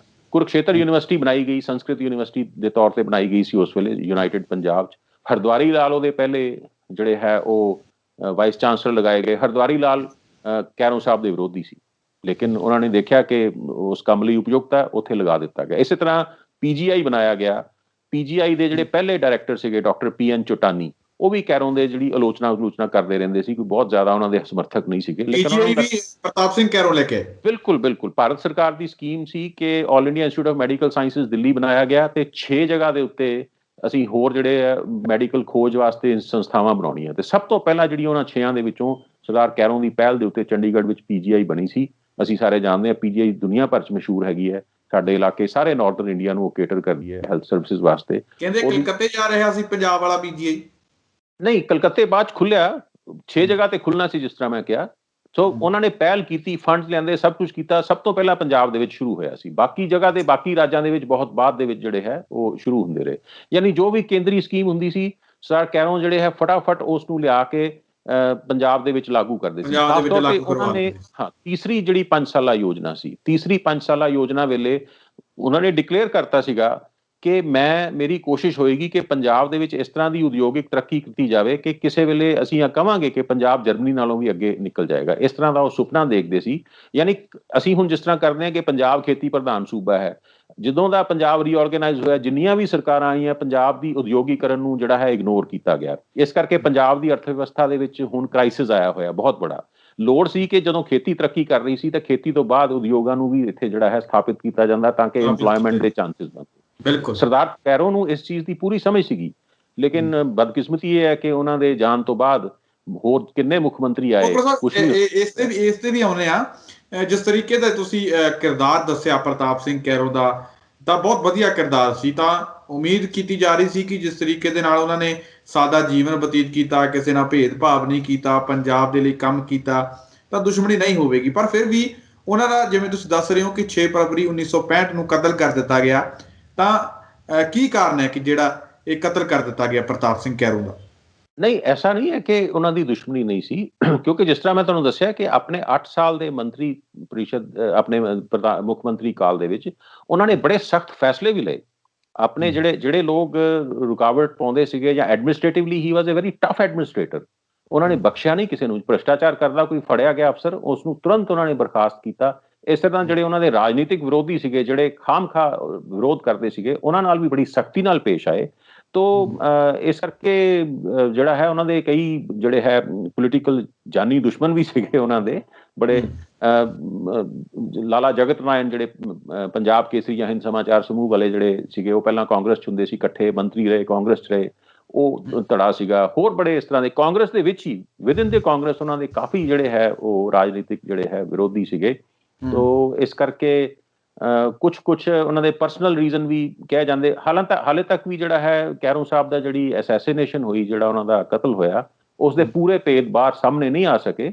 ਲੇਕਿਨ ਕੁਝ ਇਹ ਵੀ ਗੈਸ ਲਗਾਇਆ ਜਾਂਦਾ ਕਿ ਕੁਝ ਉਹਨਾਂ ਦੇ ਪਰਿਵਾਰਿਕ ਇਸ਼ੂ ਸੀ, ਕੋਈ ਉਹਨਾਂ ਦਾ ਕਿਸੇ ਨਾਲ ਰੰਜਿਸ਼ ਸੀਗੀ ਕਿਸੇ ਕਿਸਮ ਦੀ, ਕਿਉਂਕਿ ਉਹ ਜਿਸ ਰੀਜਨ ਦੇ ਵਿੱਚੋਂ ਆਉਂਦੇ ਹੈ, ਖਰ ਮਾਝਾ ਉਹਨੂੰ ਕਿਹਾ ਜਾਂਦਾ। ਮਾਝਾ ਤਾਂ ਹੈ ਹੀ ਹੈ ਨਾ ਇਲਾਕਾ, ਜਿਹੜਾ ਪੱਟੀ ਦੇ ਆਲੇ ਦੁਆਲੇ ਦਾ ਇਲਾਕਾ, ਉਹਨੂੰ ਖਾਸ ਤੌਰ ਤੇ ਖਰ ਮਾਝਾ ਕਿਹਾ ਜਾਂਦਾ, ਜਿੱਥੇ ਲੋਕ ਜਿਹੜੇ ਹੈ ਬੜੇ ਹੀ ਮਜ਼ਬੂਤ, ਬੜੇ ਲੀਡਰਸ਼ਿਪ ਕੁਆਲਿਟੀਜ਼ ਵਾਲੇ, ਲੇਕਿਨ ਬੜੇ ਹੀ ਫਿਰ ਸਿਰੜੀ ਵੀ ਹੈ, ਤੇ ਉੱਥੇ ਦੁਸ਼ਮਣੀਆਂ ਵੀ ਹੈ ਤੇ ਦੋਸਤੀਆਂ ਵੀ ਹੈ, ਤੇ ਕੁਛ ਇੱਦਾਂ ਦੇ ਵੀ ਉਹਦੇ ਪਿੱਛੇ ਰੈਫਰੈਂਸਿਸ ਹੈ। ਸੋ ਨਿਸ਼ਚੈ ਹੀ ਕਹਿਣਾ ਬੜਾ ਮੁਸ਼ਕਿਲ ਹੈ ਕਿ ਕਿਉਂ ਉਹਨਾਂ ਦਾ ਕਤਲ ਹੋਇਆ, ਲੇਕਿਨ ਰਾਜਨੀਤਿਕ ਸਾਜ਼ਿਸ਼ ਵੀ ਜਿਹੜੀ ਹੈ ਨਜ਼ਰ ਆਉਂਦੀ ਹੈ, ਕਿਉਂਕਿ ਉਹਨਾਂ ਤੋਂ ਬਾਅਦ ਜਿਹੜੇ ਮੁੱਖ ਮੰਤਰੀ ਬਣੇ ਰਾਮ ਕਿਸ਼ਨ, ਉਹਨਾਂ ਦਾ ਐਟੀਟਿਊਡ ਜਿਹੜਾ ਹੈ ਉਹਨਾਂ ਦੇ ਪ੍ਰਤੀ ਨਹੀਂ ਸੀਗਾ, ਉਹਨਾਂ ਦਾ ਵਿਰੋਧੀ ਧੜਾ ਸੀ। ਸਿਕਿਉਰਿਟੀ ਵੀ ਵਾਪਸ ਲੈ ਲਈ ਗਈ, ਉਹਨਾਂ ਦੇ ਉਹਨੂੰ ਜ਼ਲੀਲ ਵੀ ਕਰਨ ਦੀ ਕੋਸ਼ਿਸ਼ ਕੀਤੀ ਗਈ, ਉਹਨਾਂ ਤੇ ਛਾਪੇ ਮਰਵਾਏ ਗਏ। ਯਾਨੀ ਤੁਸੀਂ ਦੇਖੋ ਕਿ ਉਹਨਾਂ ਨੇ ਜੂਨ 1964 'ਚ ਅਸਤੀਫਾ ਦਿੱਤਾ ਮੁੱਖ ਮੰਤਰੀ ਕਾਲ ਤੋਂ, ਔਰ ਸਾਲ ਵੀ ਨਹੀਂ ਹੋਇਆ ਸੀ ਕਿ ਉਹਨਾਂ ਦੀ ਅਸੈਸੀਨੇਸ਼ਨ ਜਾਂ ਉਹਨਾਂ ਦਾ ਕਤਲ ਹੋ ਗਿਆ। ਉਸ ਦੌਰਾਨ ਜਿਹੜੀ ਅਸਤੀਫਾ ਦੇਣ ਦਾ ਕਾਰਨ ਕੀ ਬਣਿਆ? ਉਹਨਾਂ ਦੇ ਉੱਤੇ ਖਾਮਖਾਹ ਇਲਜ਼ਾਮ ਲੱਗਦੇ ਸੀ ਭ੍ਰਿਸ਼ਟਾਚਾਰ ਦੇ, ਖਾਸ ਤੌਰ ਤੇ ਉਹਨਾਂ ਦੇ ਸਪੁੱਤਰ ਜਿਹੜੇ ਸੀਗੇ ਸੁਰਿੰਦਰ ਸਿੰਘ ਕੈਰੋਂ ਮਰਹੂਮ, ਉਹਨਾਂ ਦੇ ਉੱਤੇ ਕਿ ਜੀ ਇਹਨਾਂ ਨੇ ਕਰਪਸ਼ਨ ਕੀਤੀ ਹੈ, ਇਹਨਾਂ ਨੇ ਜਿਹੜਾ ਹੈ ਸਮਗਲਰਾਂ ਨਾਲ ਸੰਬੰਧ ਹੈ, ਰਾਜਨੀਤਿਕ ਜਿਹੜੇ ਵਿਰੋਧੀ ਸੀਗੇ। ਤੋ ਉਸ ਸੰਬੰਧੀ ਇੱਕ ਕਮਿਸ਼ਨ ਆਫ ਇਨਕੁਆਇਰੀ ਬਣਾਈ ਗਈ ਸੀ, ਜਿਹਨੂੰ ਦਾਸ ਕਮਿਸ਼ਨ ਦੇ ਨਾਂ ਨਾਲ ਜਾਣਿਆ ਜਾਂਦਾ। ਤੋ ਦਾਸ ਕਮਿਸ਼ਨ ਨੇ ਜਿਹੜੀ ਹੈ ਉਹ ਕੈਰੋਂ ਸਾਹਿਬ ਨੂੰ ਐਕਸੋਨੋਰੇਟ ਕੀਤਾ ਸੀ, ਕੋਈ ਖਾਸ ਉਹਨਾਂ ਦੇ ਕਿਸੇ ਕਿਸਮ ਦਾ ਇਲਜ਼ਾਮ ਪ੍ਰੂਵ ਨਹੀਂ ਹੋਇਆ ਸੀ। ਲੇਕਿਨ 27 ਮਈ 1964 ਨੂੰ ਪੰਡਿਤ ਜਵਾਹਰ ਲਾਲ ਨਹਿਰੂ, ਸਾਡੇ ਜਿਹੜੇ ਪ੍ਰਧਾਨ ਮੰਤਰੀ ਸੀ, ਬੜੇ ਹਰਮਨ ਪਿਆਰੇ, ਉਹਨਾਂ ਦੀ ਮੌਤ ਹੋ ਗਈ। ਉਸ ਤੋਂ ਬਾਅਦ ਜਿਹੜੀ ਨਵੀਂ ਲੀਡਰਸ਼ਿਪ ਕਾਂਗਰਸ ਦੇ ਵਿੱਚ ਇਮਰਜ ਹੋਈ, ਉਹਨਾਂ ਨਾਲ ਸਰਦਾਰ ਕੈਰੋਂ ਦੇ ਜਿਹੜੇ ਹੈ ਉਹਨੇ ਵਧੀਆ ਰਾਬਤੇ ਨਹੀਂ ਸੀਗੇ, ਗੁਲਜ਼ਾਰੀ ਲਾਲ ਨੰਦਾ ਖਾਸ ਤੌਰ ਤੇ, ਔਰ ਲਾਲ ਬਹਾਦੁਰ ਸ਼ਾਸਤਰੀ, ਔਰ ਪੰਜਾਬ ਦੇ ਜਿਹੜੇ ਉਹਨਾਂ ਦੇ ਵਿਰੋਧੀ ਕਾਂਗਰਸੀ ਸੀਗੇ, ਉਹਨਾਂ ਨੇ ਉਹਨਾਂ ਦੇ ਖਿਲਾਫ ਜਿਹੜਾ ਹੈ ਕੂੜ ਪ੍ਰਚਾਰ ਤੇਜ਼ ਕਰ ਦਿੱਤਾ। ਤੋ ਸਰਦਾਰ ਕੈਰੋਂ ਨੇ ਫਿਰ ਜਿਹੜਾ ਹੈ ਇਸਤੀਫਾ ਦੇਣਾ ਸਮਝਿਆ। ਇਹ ਵੀ ਇੱਕ ਬੜਾਪਣ ਵਾਲੀ ਗੱਲ ਹੈ ਅੱਜ-ਕੱਲ, ਕਿਉਂਕਿ ਉਹ ਬੜੇ ਸਾਫ਼ ਸੁਥਰੇ ਵਿਅਕਤੀ ਕੋਈ ਐਮਸੀ ਦੀ ਕੁਰਸੀ ਨਹੀਂ ਛੱਡਦਾ। ਹਾਂ, ਪੰਜਾਬ ਦੇ ਲੀਡਰਾਂ ਦੇ ਉੱਪਰ, ਪੰਜਾਬ ਦੇ ਮੰਤਰੀਆਂ ਦੇ ਉੱਪਰ ਕਿੰਨੇ ਤਰ੍ਹਾਂ ਦੇ ਕਰਪਸ਼ਨ ਦੇ ਜਾਂ ਹੋਰ ਬਹੁਤ ਸਾਰੇ ਦਾਗ ਲੱਗੇ ਹੋਏ ਨੇ, ਚਾਹੇ ਉਹ ਮੌਜੂਦਾ ਦੀ ਗੱਲ ਕਰੀਏ ਤੇ ਜਾਂ ਫਿਰ ਜਿਹੜੇ ਹੈਗੇ ਆ ਲੰਘ ਚੁੱਕੇ ਜੋ ਮੰਤਰੀ ਨੇ ਉਹਨਾਂ ਦੀ ਗੱਲ ਕਰੀਏ, ਪਰ ਕਿਸੇ ਨੇ ਅਸਤੀਫਾ ਨਹੀਂ ਦਿੱਤਾ। ਹਾਂ, ਨਹੀਂ, ਉਹ ਬਹੁਤ ਹੀ ਜਿਹੜਾ ਹੈ ਕਨਵਿਕਸ਼ਨ ਵਾਲੇ ਲੋਕ ਸੀਗੇ ਉਹ ਸਾਰੇ ਉਸ ਵੇਲੇ ਸਾਡੇ ਦੇਸ਼ ਦੇ ਵਿੱਚ, ਤਾਂ ਹੀ ਐਡੇ ਵੱਡੇ ਕੰਮ ਕਰ ਗਏ, ਤਾਂ ਹੀ ਉਹ ਸੈਲਫਲੈਸ ਹੋ ਕੇ ਉਹਨਾਂ ਦਾ ਇੱਕੋ ਇੱਕ ਜਿਹੜਾ ਟਾਰਗੇਟ ਸੀ ਕਿ ਸੂਬੇ ਔਰ ਦੇਸ਼ ਨੂੰ ਜਿਹੜਾ ਹੈ ਉਹ ਬਚਾਉਣਾ। 1962 ਜਦੋਂ ਚੀਨ ਨੇ ਹਮਲਾ ਕੀਤਾ, ਚੀਨ ਦੀ ਲੜਾਈ ਹੋਈ, ਤਾਂ ਉਸ ਵੇਲੇ ਸਰਦਾਰ ਕੈਰੋਂ ਨੇ ਬੜਾ ਐਕਸਟਰਾਆਰਡਨਰੀ ਜਿਹੜਾ ਹੈ ਉਹ ਰੋਲ ਪਲੇ ਕੀਤਾ। ਬਾਰਡਰਸ ਦੇ ਉੱਤੇ ਗਏ, ਮੁੱਖ ਮੰਤਰੀ ਉਹ ਪੰਜਾਬ ਦੇ ਸੀ, ਲੇਕਿਨ ਕਿਉਂਕਿ ਸੈਨਾ ਦੇ ਵਿੱਚ ਪੰਜਾਬੀਆਂ ਦੀ ਉਸ ਵੇਲੇ ਬਹੁਤ ਭਾਰੀ ਤਾਦਾਦ ਸੀ, ਸਾਰੀ ਜਿਹੜੀ ਡਿਫੈਂਸ ਹੈ ਭਾਰਤ ਦੀ ਉਹ ਤਕਰੀਬਨ ਜਿਹੜੇ ਪੰਜਾਬੀ ਲੋਕਾਂ ਦੇ ਹੱਥਾਂ 'ਚ ਸੀ, ਔਰ ਨੇਫਾ ਵਾਲੇ ਏਰੀਆ ਦੇ ਵਿੱਚ ਔਰ ਅਕਸਾਈ ਚਿੰਨ ਵਾਲੇ ਏਰੀਆ ਦੇ ਵਿੱਚ ਜਿਹੜੀ ਫੌਜ ਹੈ ਉਹਦੇ ਵਿੱਚ ਪੰਜਾਬੀ ਲੋਕ ਜ਼ਿਆਦਾ ਸੀ।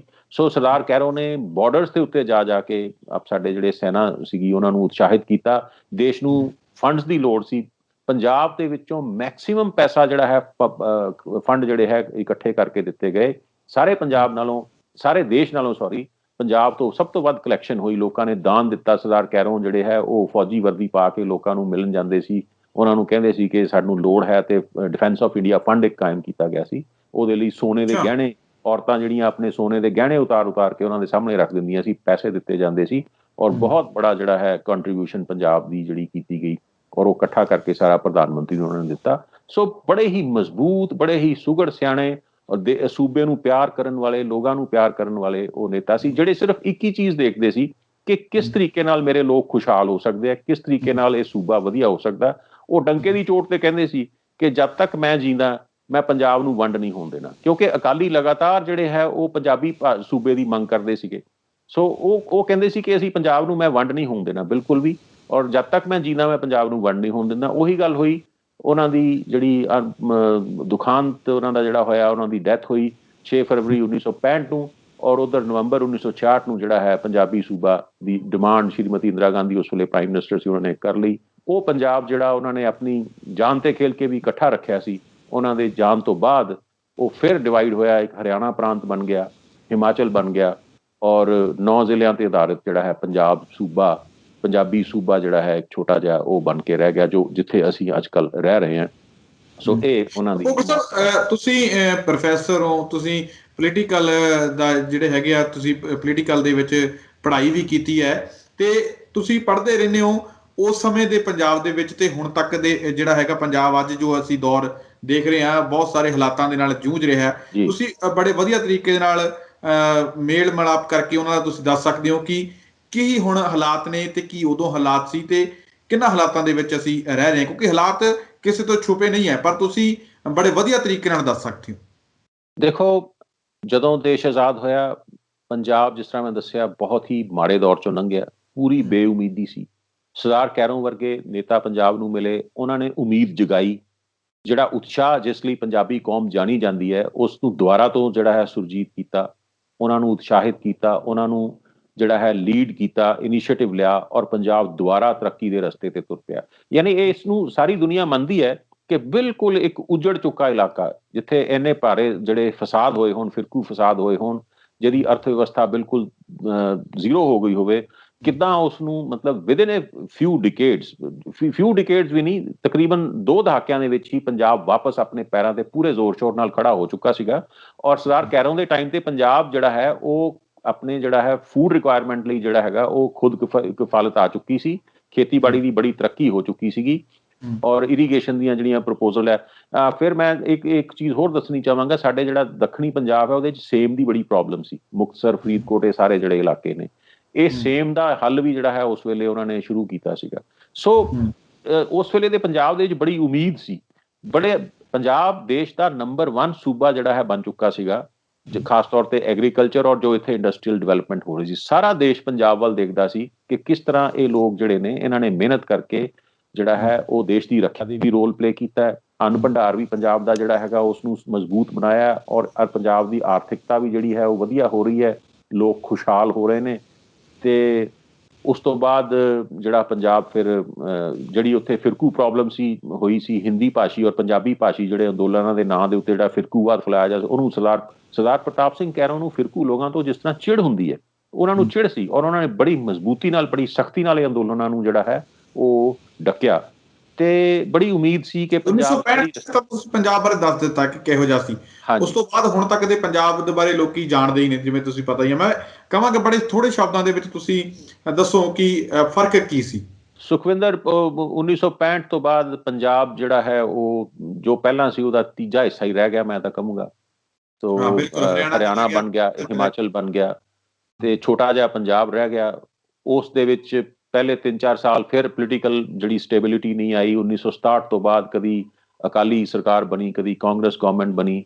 ਫਿਰ ਜਦੋਂ 1971 ਦੇ ਯੁੱਧ ਤੋਂ ਬਾਅਦ ਕਾਂਗਰਸ ਗਵਰਨਮੈਂਟ ਬਣੀ, ਗਿਆਨੀ ਜ਼ੈਲ ਸਿੰਘ ਮੁੱਖ ਮੰਤਰੀ ਬਣੇ, ਫਿਰ ਪੋਲੀਟੀਕਲ ਸਟੇਬਿਲਿਟੀ ਥੋੜੀ ਜਿਹੀ ਆਈ, ਕੁਛ ਥੋੜਾ ਬਹੁਤ ਕੰਮਕਾਰ ਹੋਇਆ। ਉਸ ਟਾਈਮ ਦੇ ਉੱਤੇ ਪੰਜਾਬ ਦੇ ਵਿੱਚ ਜਿਹੜਾ ਹੈ ਮੰਡੀਕਰਨ ਬੋਰਡ ਦੀਆਂ ਜਿਹੜੀਆਂ ਬਣਾਇਆ ਗਿਆ, ਸੜਕਾਂ ਬਣਾਈਆਂ ਗਈਆਂ। ਇਹ ਜਿਹੜੀ ਮੰਡੀ ਬੋਰਡ ਹੈ, ਜਿਹੜੀ ਮਾਰਕੀਟਿੰਗ ਦਾ ਸਿਸਟਮ ਹੈ, ਇਹ ਵੀ ਸਰਦਾਰ ਪ੍ਰਤਾਪ ਸਿੰਘ ਕੈਰੋਂ ਦੇ ਟਾਈਮ ਦੇ ਉੱਤੇ ਐਸਟੈਬਲਿਸ਼ ਹੋਇਆ ਸੀਗਾ। ਸੋ 100% ਇਲੈਕਟ੍ਰੀਫਿਕੇਸ਼ਨ ਹੋਈ। ਪਰ ਪੰਜਾਬ ਜਿਹੜਾ ਹੈ 1970 ਦੇ ਡਿਕੇਡ ਦੇ ਐਂਡ ਦੇ ਵਿੱਚ ਜਿਹੜੀ ਹੈ ਇੱਥੇ ਮਿਲੀਟੈਂਟ ਮੂਵਮੈਂਟ ਚੱਲੀ। ਅਸੀਂ ਦੇਖਦੇ ਹਾਂ ਅੱਤਵਾਦ ਦਾ ਯੁੱਗ ਦੌਰ ਜਿਹੜਾ ਹੈ ਸ਼ੁਰੂ ਹੁੰਦਾ ਹੈ 1978 ਤੋਂ ਔਨਵਰਡ। ਤੋਂ ਪੰਜਾਬ ਉਸ ਤੋਂ ਬਾਅਦ ਨਿੱਘਰਦਾ ਹੀ ਚਲਾ ਗਿਆ, ਹੌਲੀ ਹੌਲੀ ਡਾਊਨ ਸਲਾਈਡ ਪੰਜਾਬ ਦਾ ਹੁੰਦਾ ਚਲਾ ਗਿਆ। ਫਿਰ ਅੱਜ ਤੱਕ ਵੀ ਅਸੀਂ ਜਿਹੜਾ ਹੈ ਉਸ ਮਿਲੀਟੈਂਸੀ ਦਾ ਜਿਹੜਾ ਦੌਰ ਹੈ ਉਸ ਨੂੰ, ਉਹਦੇ ਨਤੀਜੇ ਭੁਗਤ ਰਹੇ ਹਾਂ। ਪੰਜਾਬ ਦੇ ਉੱਤੇ ਕਰਜ਼ਾ ਹੈ, ਪੰਜਾਬ ਦੀ ਇਕੋਨੋਮੀ ਡਾਊਨ ਹੁੰਦੀ ਚਲੀ ਗਈ। ਜਿਸ ਤਰ੍ਹਾਂ ਮੈਂ ਕਿਹਾ ਕਿ ਜਿਸ ਤਰ੍ਹਾਂ ਸਰਦਾਰ ਕੈਰੋਂ ਨੂੰ ਪਤਾ ਸੀ ਕਿ ਪੰਜਾਬ ਦੇ ਵਿੱਚ ਉਦਯੋਗੀਕਰਨ ਹੋਣਾ ਚਾਹੀਦਾ ਹੈ, ਉਦਯੋਗ ਲੱਗਣੇ ਚਾਹੀਦੇ ਹੈ ਤਾਂ ਕਿ ਇੱਥੇ ਬਾਅਦ ਦੇ ਵਿੱਚ ਪ੍ਰੋਬਲਮ ਨਾ ਆਏ।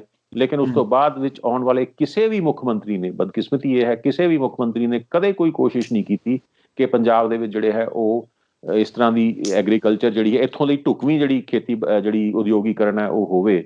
ਤਾਂ ਉਹਦਾ ਨਤੀਜਾ ਕੀ ਹੋਇਆ? ਖੇਤੀਬਾੜੀ ਦੀ ਇੱਕ ਲਿਮਿਟ ਹੁੰਦੀ ਹੈ, ਉਸ ਲੈਵਲ ਤੇ ਸੈਚੂਰੇਸ਼ਨ ਪੁਆਇੰਟ ਤੇ ਪਹੁੰਚ ਗਈ, ਉਦਯੋਗ ਉਸ ਤਰ੍ਹਾਂ ਦੇ ਲੱਗੇ ਨਹੀਂ। ਫਿਰ ਪੰਜਾਬ 'ਚ ਅਨਐਮਪਲੋਇਮੈਂਟ ਫੈਲਣੀ ਸ਼ੁਰੂ ਹੋ ਗਈ। ਜਿਹੜੇ 1980 'ਚ ਪੰਜਾਬ ਦੇ ਵਿੱਚ ਮਿਲੀਟੈਂਸੀ ਆਈ ਸੀ, ਉਹਦੇ ਵਿੱਚ ਇੱਕ ਕਾਰਨ ਜਿਹੜਾ ਹੈ ਪੰਜਾਬ 'ਚ ਵੱਧਦੀ ਜਿਹੜੀ ਬੇਰੁਜ਼ਗਾਰੀ ਵੀ ਸੀਗੀ। ਸੋ ਜੋ ਅੱਜ ਵੀ ਹਾਲਾਤ ਬਣੇ ਹੋਏ ਨੇ, ਅੱਜ ਵੀ ਆਪਾਂ ਕਹਿ ਨਹੀਂ ਸਕਦੇ ਕਿ ਪੰਜਾਬ ਦੇ ਉੱਪਰ ਕਰਜ਼ਾ ਲੈ ਗਿਆ ਜਾਂ ਪੰਜਾਬ ਦੇ ਵਿੱਚ ਬੇਰੁਜ਼ਗਾਰੀ। ਕਰਜ਼ਾ ਨਹੀਂ ਰਹਿ ਗਿਆ, ਬਲਕਿ ਪੰਜਾਬ ਦੇ ਵਿੱਚ ਨਾ ਉਮੀਦੀ ਇੰਨੀ ਹੈ ਕਿ ਲੋਕ ਪੰਜਾਬ ਛੱਡ ਕੇ ਜਾ ਰਹੇ ਨੇ। ਸਾਰੇ ਅਸੀਂ ਜਾਣਦੇ ਹਾਂ ਕਿ ਪੰਜਾਬ ਦੇ ਜਿਹੜੇ ਨੌਜਵਾਨੀ ਹੈ ਜਿਹੜੀ ਉਹ ਵਿਦੇਸ਼ਾਂ 'ਚ ਲਗਾਤਾਰ ਜਾ ਰਹੀ ਹੈ। ਹਰ ਸਾਲ ਲੱਖਾਂ ਦੀ ਤਾਦਾਦ ਦੇ ਵਿੱਚ ਪੰਜਾਬੀ ਮੁੰਡੇ ਕੁੜੀਆਂ ਜਿਹੜੇ ਹੈ ਉਹ ਭਾਰਤ ਛੱਡ ਕੇ ਜਿਹੜੇ ਹੈ ਦੂਸਰੇ ਦੇਸ਼ਾਂ 'ਚ। ਪੰਜਾਬ ਦੇ ਵਿੱਚੋਂ ਜਿਹੜੀ ਕਹਿ ਦਈਏ ਭੋਗਲ ਸਾਹਿਬ, ਜਿਹੜੇ ਰੁਜ਼ਗਾਰ ਖਤਮ ਹੋ ਗਿਆ, ਜਵਾਨੀ ਖਤਮ ਕਰਨ ਦੇ ਕਿਨਾਰੇ ਸੀ। ਹਾਲਾਂਕਿ ਜਿਹੜਾ ਕਿਸਾਨੀ ਅੰਦੋਲਨ ਨੇ ਇਹ ਜਜ਼ਬਾ ਦੱਸਤਾ ਕਿ ਹਾਲੇ ਪੰਜਾਬ ਦੀ ਜਵਾਨੀ ਖਤਮ ਨਹੀਂ ਹੋਈ, ਪੰਜਾਬ ਦੇ ਨੌਜਵਾਨ ਨਸ਼ਿਆਂ ਦੇ ਵਿੱਚ ਨਹੀਂ, ਪਰ ਕਿਸਾਨੀ ਨੂੰ ਉਹ ਬਚਾਉਣ ਦੀ ਲੱਗੇ ਹੋਏ ਨੇ ਹੋੜ ਦੇ ਵਿੱਚ, ਲਗਾਤਾਰ ਦਿੱਲੀ ਦੀਆਂ ਬਰੂਹਾਂ ਤੇ ਬੈਠ ਕੇ ਲੜਾਈ ਲੜਨ ਦੀ ਕੋਸ਼ਿਸ਼ ਕਰ ਰਹੇ ਨੇ। ਬਿਲਕੁਲ ਨਹੀਂ, ਪੰਜਾਬੀ ਕੌਮ ਜਿਹੜੀ ਹੈ ਉਹ ਜ਼ਿੰਦਾ ਤਾਬਿੰਦਾ ਅੱਜ ਵੀ ਹੈ, ਇਹਦੇ 'ਚ ਕੋਈ ਦੋ ਰਾਏ ਨਹੀਂ। ਇਹ ਕਹਿਣਾ, ਜੇ ਕਿਸੇ ਨੂੰ ਇਹ ਭੁਲੇਖਾ ਕਿ ਪੰਜਾਬੀ ਕੌਮ ਜਿਹੜੀ ਹੈ ਉਹ ਖਤਮ ਹੋ ਗਈ ਹੈ, ਤਾਂ ਉਹ ਬਹੁਤ ਬੜੀ ਜਿਹੜੀ ਹੈ ਉਹਨੂੰ ਮੁਗਾਲਤਾ ਹੈ, ਬਹੁਤ ਬੜੀ ਉਹਨਾਂ ਨੂੰ ਕਿਸੇ ਨੂੰ ਭੁਲੇਖਾ ਹੋਏਗਾ। ਅਸੀਂ ਜ਼ਿੰਦਾ, ਲੇਕਿਨ ਇਹ ਹੈ ਕਿ ਨਿਰਾਸ਼ਾ ਜ਼ਰੂਰ ਹੈ, ਨਾ ਉਮੀਦੀ ਹੈ, ਔਰ ਇਸੇ ਨਾ ਉਮੀਦੀ ਨੂੰ ਲੜਨ ਵਾਸਤੇ ਲੋਕ ਨਿਕਲੇ ਨੇ। ਇਸੇ ਨਾ ਉਮੀਦੀ ਦੇ ਵਿੱਚੋਂ ਲੋਕਾਂ ਨੂੰ ਸਰਵਾਈਵਲ ਦਾ ਇਸ਼ੂ ਜਿਹੜਾ ਹੋਇਆ ਕਿ ਅਸੀਂ ਤਾਂ ਇਸ ਤਰ੍ਹਾਂ ਖਤਮ ਹੋ ਜਾਵਾਂਗੇ, ਤੇ ਜਦੋਂ ਇਹ ਫਾਰਮ ਲਾਜ਼ ਪਾਸ ਹੋਏ ਹੈ ਉਸੇ ਭਾਵਨਾ ਨਾਲ ਉਰੇ ਹੈ। ਸਾਡੇ ਲੋਕਾਂ ਦੇ ਵਿੱਚ ਹਮੇਸ਼ਾ ਹੀ ਜਿਹੜਾ ਹੈ ਉਹ ਮਿਹਨਤ ਕਰਨ ਦੀ, ਲੜਨ ਦੀ ਜਾਂ ਸੰਘਰਸ਼ ਕਰਨ ਦੀ, ਮੈਂ ਲੜਨ ਦੀ ਬਜਾਏ ਸੰਘਰਸ਼ ਕਰਨ ਦੀ ਗੱਲ ਕਰੂੰਗਾ, ਹਮੇਸ਼ਾ ਭਾਵਨਾ ਸੀ। ਪ੍ਰੋਬਲਮ ਕਿੱਥੇ ਰਹੀ ਹੈ ਕਿ ਜਦੋਂ ਤੱਕ ਕਿਤੇ ਸਾਨੂੰ ਚੰਗਾ ਨੇਤਾ ਜਿਹੜਾ ਹੈ, ਚੰਗਾ ਲੀਡਰ ਜਿਹੜਾ ਹੈ ਸਰਦਾਰ ਪ੍ਰਤਾਪ ਸਿੰਘ ਕੈਰੋਂ ਵਰਗਾ ਮਿਲ ਗਿਆ, ਤਾਂ ਫਿਰ ਅਸੀਂ ਦੈਨ ਵੀ ਵਰਕ ਵੰਡਰਸ, ਫਿਰ ਅਸੀਂ ਬਹੁਤ ਅੱਛੇ ਰਿਜ਼ਲਟਸ ਦਿੱਤੇ।